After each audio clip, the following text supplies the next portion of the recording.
Salve, salve, família vascaína! Para quem não me conhece, eu sou o Tiagão do canal Vasco em Família. Estou iniciando esse novo canal, o Gigante News TV, com um estilo diferente. Aqui é um canal de react. Nesse vídeo, vamos reagir a um programa da ESPN, que estava por lá o Breiler, esse aqui do meu lado, que é vascaíno, e também o Fernando Campos, que torce para o nosso Vascão, também debatendo o maior culpado do Vasco nesse momento. Diretoria, Pedrinho, contratações ou Fábio Carille? Dá para tirar algo a mais desse time do Vasco? Inclusive, um deles colocam na mesa. Jogou um dinheiro fora ali com o Jean Davi, com o Lloyd Augusto, e também a galera lá do Placar TV falando um pouco da atuação do Vasco diante do Lanús, para a gente projetar aqui também o próximo jogo do Vasco, que é contra o Cruzeiro, fora de casa. Então chega aí, dá aquela força, se inscreve no canal, deixa o like e ativa também o sininho para não perder os próximos vídeos. Tá na tela. O trabalho da diretoria do Vasco deixa mais a desejar do que o do Carille. Porque o trabalho do Carille tem as suas questões, mas qual era a expectativa para o Carille? Pelo que foram ali os últimos trabalhos dele. Isso aí, um time regular, um time que oscila, mas que é brigador, que é minimamente competitivo. A diretoria contratou o Carille com a ideia de ter um técnico que ia arrumar a defesa e não entregou zagueiros confiáveis para o Carille. Um dos problemas só. E aí, como a gente já falou aqui... Mas a diretoria estava satisfeita, né? Ah, mas isso aí, o Pedrinho falar que tem elenco top 8, é falácia para terceirizar a responsabilidade e colocar no colo da comissão técnica. Então, nesse momento, é preciso também que todos assumam as suas partes. Jogadores, alguns ainda estão abaixo, o Verratti ontem não foi bem, muito também pela sequência de jogos, comissão técnica, Carille, mas, sobretudo, a diretoria que ainda não conseguiu entregar as condições ideais para o técnico. O Donão, o Glaucio, vocês chamaram também? Sim, Mari, até para aproveitar o gancho aí do que o Breiler está dizendo, são dois pontos que eu acho bem importantes. A gente andou conversando também ao longo dessa semana. Em algum momento o Carille já falou da necessidade de reforços, que ele precisava encorpar mais o seu elenco. Depois ele até retoma o discurso e aí vai muito nessa do Pedrinho, de que tinha um elenco para brigar ali por G8 de Brasileirão, enfim. Mas é óbvio que ele tem um elenco muito curto. Aí a gente parte para as lesões, né? Ele vem tentando também fazer esse equilíbrio de elenco nas competições. Quando ele poupou contra o Corinthians, por exemplo, no Campeonato Brasileiro, foi muito criticado, estava pensando na Sul-Americana. Depois ele tenta dar um pouco mais de equilíbrio quando poupa, mas também tem os problemas de lesão. Ontem o que ele tinha de opção no banco entre o Adson como uma opção ali, voltando de lesão, foi poupado no fim de semana, né, contra o Flamengo, justamente para preservar essa parte física. Entra ontem, não entra muito bem, mas estava voltando de lesão. O próprio Coutinho saiu um pouco antes no Clássico também, pensando nessa parte física, mas ontem também a gente nota como fisicamente estava mais abaixo. Então acho que são pontos que a gente precisa trazer também para essa análise do Vasco, né? O time do Vasco é muito frágil fisicamente, né? Jogadores importantes ou lesionados ou voltando de lesão. O Adson, que foi um cara importante, né, no ano passado, ontem entrou mal, nitidamente com outro ritmo de jogo, né? Precisa de sequência. O próprio Paulinho Paulo, que tem uma chance no segundo tempo, num chute que passa raspando a trave, entrou em outra rotação também. Está muito distante daquele Paulinho que a gente viu em 2023, que era fazendo que muita falta, que ganhava território por dentro. O Jair, né, que tiveram lesões mais sérias. E que mas o Jair não entregou tanto, não, em 2023. O primeiro tempo do Jair muito lento, né? Não conseguia conectar essa bola do meio campo para ataque, tanto que o Coutinho sobrecarregado, em vários momentos, tinha que voltar para pegar a bola nos pés dos zagueiros. Então, assim, tem uma questão física. Eu vou discordar um pouco do Breiler. Eu não consigo apontar ainda uma evolução defensiva no Vasco. Eu acho que o resultado contra o Flamengo é um resultado mentiroso. Sim. O Flamengo produziu contra o Vasco para vencer. O Léo Jardim salvou o Vasco. Principalmente no segundo tempo, ele fez pelo menos 3 grandes defesas. É que a bola não entrou. Mas eu não consigo ver o Vasco ainda com uma organização defensiva, Mari. Uma compactação, né, 2 linhas... Ontem até em alguns momentos teve ali 2 linhas de 4, um 4-4-2, mas acho que é um time que cede muito espaço para o adversário. E falando sobre o jogo de ontem, a verdade é que tirando o início do jogo, do primeiro tempo, o início do segundo tempo, o Lanús foi para São Januário para amarrar o jogo. O Lanús é um time fraco tecnicamente, organizado defensivamente, mas ele foi para conseguir um pontinho para se manter na liderança. Ele não forçou a defesa do Vasco ontem, né? O Vasco que foi forçado a criar. E aí faltou padrão, faltou ideia, faltou trabalho mesmo. Não, eu concordo e discordo, né? Assim, eu concordo com a questão do resultado ali da performance mentirosa, que a gente já estava conversando ontem, até a gente falou aqui com a Glaucia, com o Donan também, em relação à herança do que foi o jogo contra o Flamengo. Mas a minha discordância ali, né? Eu vou discordar deles no quesito de evolução. Sim, é difícil você ver algum tipo de evolução nesse trabalho do Carille, mas aí a gente vai chovendo molhado falando da quantidade de jogos. Não tem treino. Não tem treino e tudo mais. Treino. Só que eu ainda consigo ver algumas coisas positivas nesse momento do Vasco. Eu vou falar, pô, você é louco, como é que você tá conseguindo ver alguma coisa? O Donan, é que o Donan agora não tá na tela, mas daqui a pouco tem que colocar o Donan na tela aí. Mas enfim, por quê? Porque antes, pra mim, e aí eu não sei se ele concorda comigo, e é bom a gente estar aqui nessa conversa. Antes, pra mim, o time do Vasco só tinha o Piton e o Verratti. E isso me irritava muito quando eu tava parando pra ver o jogo do Vasco. Era a mesma coisa sempre. Você pegar a bola, dar a bola no Piton, pro Piton dar um jeito de cruzar pro Verratti. Não tinha outra coisa pra fazer. Contra o Ceará, então, ficou Não dependente tinha outra disso. coisa pra fazer. E aí, tudo bem, a bola não entrou, por exemplo, não entrou contra o Flamengo, não entrou agora também contra o Lanús. Mas eu consigo ver que o Carille, pelo menos, ele tá tentando algumas coisas diferentes. Só que o Carille já não goza de prestígio da torcida. Então ele não vai ter tempo pra treinar ou pra acertar qualquer coisa desse tipo. Porque, por exemplo, minha opinião, o Hugo Moura defensivamente está entregando muito bem. Inclusive, Muito, o Hugo Moura, jogando daqui a muito. pouco, não lesão, mas vai ter jogo que ele não vai conseguir jogar os 90 Sim, minutos, porque ele ritmo, tá né? num ritmo alucinante há uns 2, sobrecarregado. 3 jogos, pelo menos.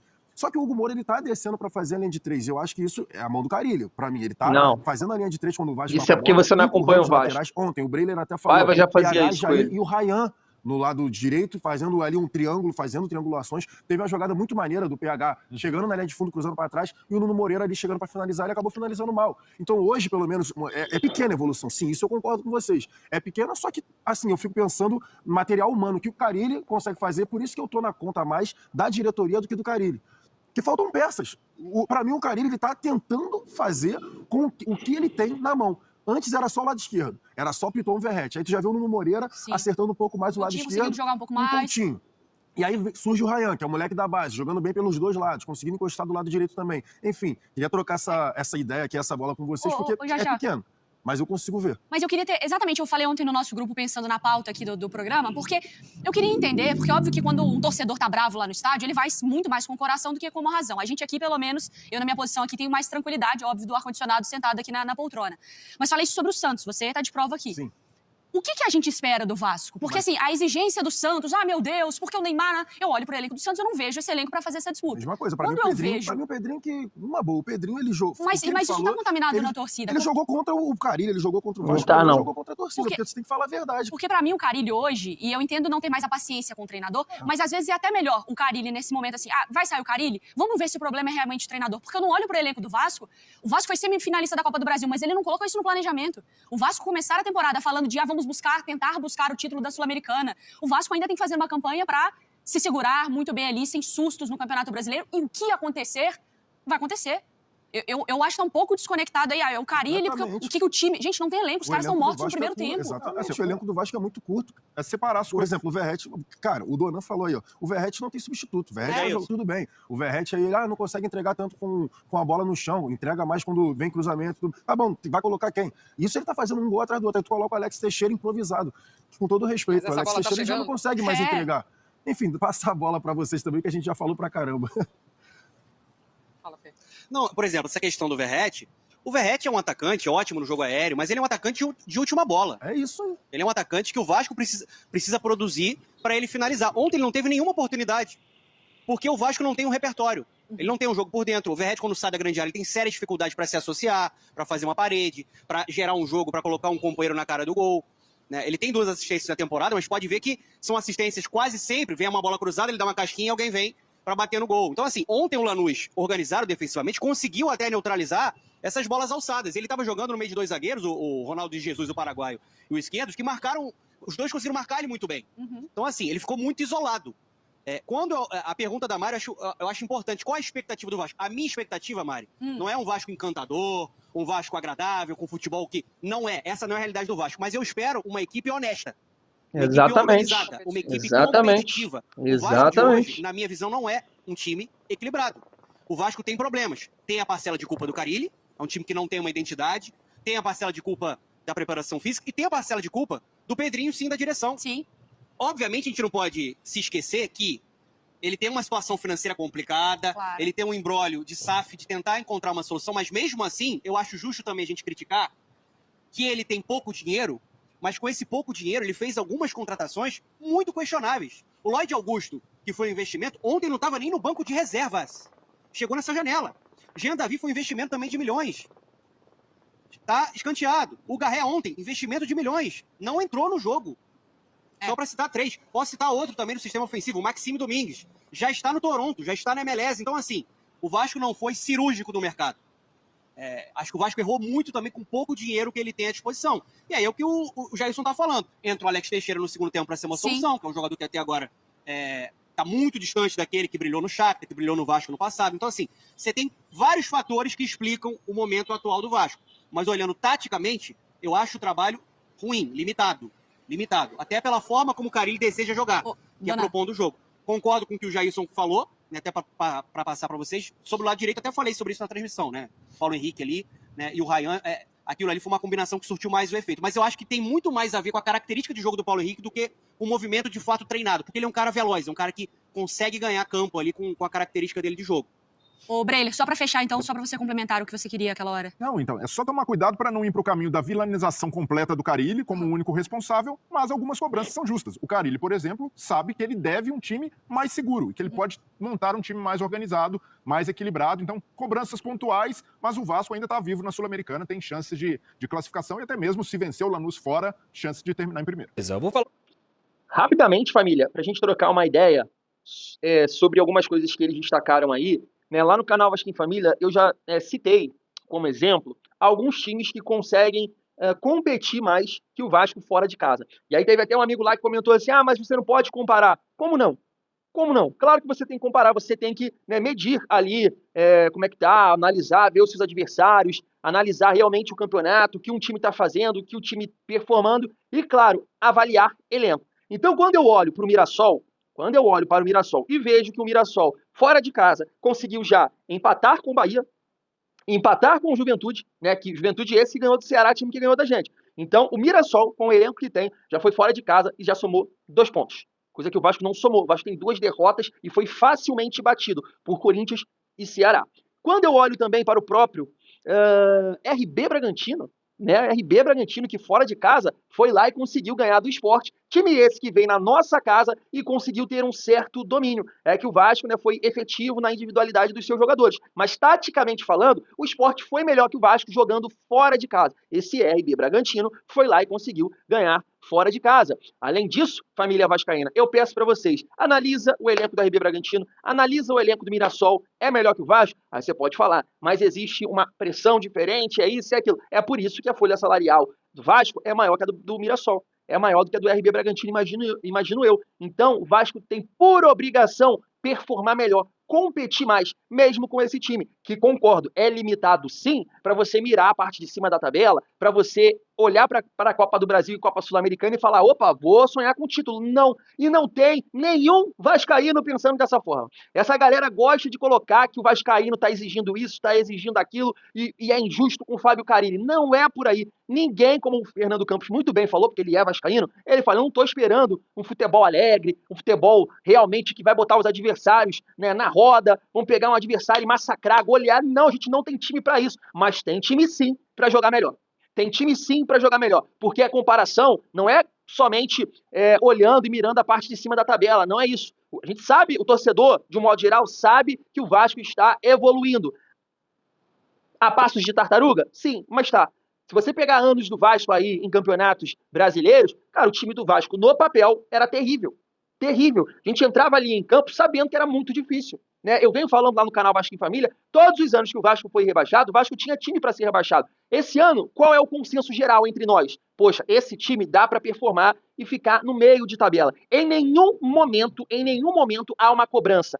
Entendo da maior parte da torcida. Em relação ao Fábio Carille, dá aula, dá show, sempre tá ali figurando. Não é isso. Não é esse o ponto. O ponto é que é um time desorganizado, mesmo tendo João Vitor e Lucas Freitas, dá para você, né, ajustar mais esse time. O Vasco tomou os gols do Corinthians. Se você observar, você fala assim, poxa, tem os erros individuais? Tem, mas claramente tem um erro de forma de jogar, de organização. O primeiro gol do Corinthians é um contra-ataque, é um lançamento que você vê 6, 7 defensores do Vasco no campo defensivo e 3 jogadores do Corinthians. Como é que você me explica isso? O contra-ataque do Yuri Alberto com o Depay, que ele faz aquela cavadinha, tinha uns 6 jogadores do Vasco, 6, 7 jogadores do Vasco, né? Claro, desorganizados. 2 jogadores puxaram o contra-ataque e fizeram um gol. Como é que você me explica isso? Um time fora de casa, com 8 jogadores reservas, não ter uma solidez defensiva. Você entende? Então o trabalho do Carille é ruim sim. Ruim sim. Agora, esse debate, Pedrinho ou Carille, concordo. Olha as contratações do Vasco. O Lloyd não existe. Jean Davi não existe. Mas tentar, de alguma maneira, defender o Carille e colocar que o torcedor está pressionando porque acha que esse time, né, tem mais recurso do que... E não tem, não é isso. Não, esse torcedor do Vasco está bem consciente. O entendimento é que esse time pode jogar melhor, sim. Está desorganizado, sim. Isso está muito claro. muito claro, pelo menos na minha opinião. Quero saber a de vocês. Vamos acompanhar aqui agora a opinião do Lucas Pedrosa. Um pouquinho aqui sobre a partida do Vasco ontem, um 0x0 frustrante. O Vasco empatou com o Lanús em São Januário, um jogo em que fez com que o Lanús continuasse na liderança com 5 pontos e um saldo de gols a mais do que o do Vasco. O Vasco também tem 5 pontos. O Melgar venceu o Puerto Cabede ontem pelo Grupo G e chegou a 4 pontos. Então o Vasco vai enfrentar agora na próxima rodada o Lanús na Argentina e por isso, pra mim, esse empate foi muito frustrante. É claro que o Lanús é a equipe mais forte do grupo, é o adversário mais cascudo também por ser acostumado a esse tipo de competição.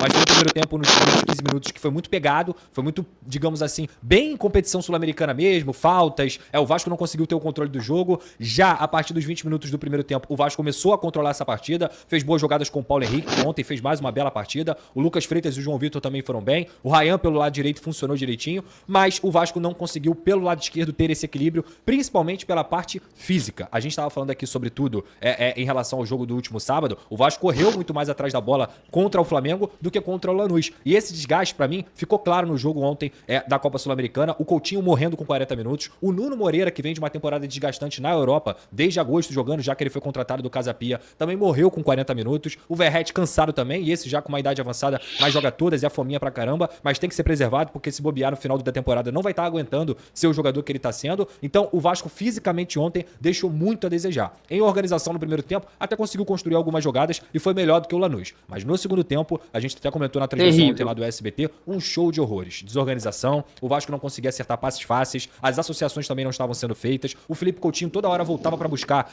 saída de bola de jogo, sendo que ele é um jogador que já não tem um físico tão privilegiado, desgastado, e ele só aguenta jogar 70 minutos, se ele ficar vindo fazer saída de bola, ele não vai conseguir estar no terço final para poder ajudar o Vasco da Gama e quem sabe com o seu talento decidir. Então ontem nem mesmo a bola aérea pro Verratti foi algo visto pelo time do Fábio Carille, que repito, para mim sentiu muito o desgaste do jogo contra o Ceará, do jogo contra o Flamengo e ontem contra o Lanús, o que não apaga a desorganização, o que não apaga o fato do Vasco ter perdido a oportunidade de conseguir vencer o Lanús e chegar a 7 pontos, estar mais tranquilo nessa Copa Sul-Americana. Saiu debaixo de Vaz, o técnico Fábio Carille mais uma vez, inclusive, e vou ser muito sincero, para mim, Vaz com toda a razão. O Vasco fez uma péssima partida no segundo tempo, no primeiro tempo ok, no segundo tempo muito abaixo do que se espera, e essa desorganização é o que mais incomoda o torcedor, sem dúvida alguma. As substituições também, se a gente falava do Felipe Luiz, o Carille foi substituir aos 90 minutos os dois últimos jogadores, sendo que o Vasco já tinha caído o rendimento na partida inteira e ele não conseguiu utilizar essas peças para fazer, quem sabe, o Vasco retomar o controle do jogo. Na verdade, no segundo tempo, o Lanús não deu tanto trabalho para o Léo Jardim, mas o time mais perigoso, digamos assim, foi de fato o Lanús, porque o Vasco não conseguiu controlar essa partida em São Januário e tem, eu até comento isso lá na minha crônica, tem um canto da torcida do Vasco que obrigação é ganhar no Caldeirão. Então jogar mal fora de casa acontece, apesar de não ser o ideal. Em casa, o Vasco tem que jogar bem e o Vasco tem que entender que esses jogos na Copa Sul-Americana, já que só um se classifica, também são cruciais. Então para mim, o desempenho do Vasco ontem foi decepcionante, terrível, horroroso? Talvez não, o Vasco está vivo ali na Copa Sul-Americana, mas foi decepcionante pela importância da partida, Raíza. O trabalho da...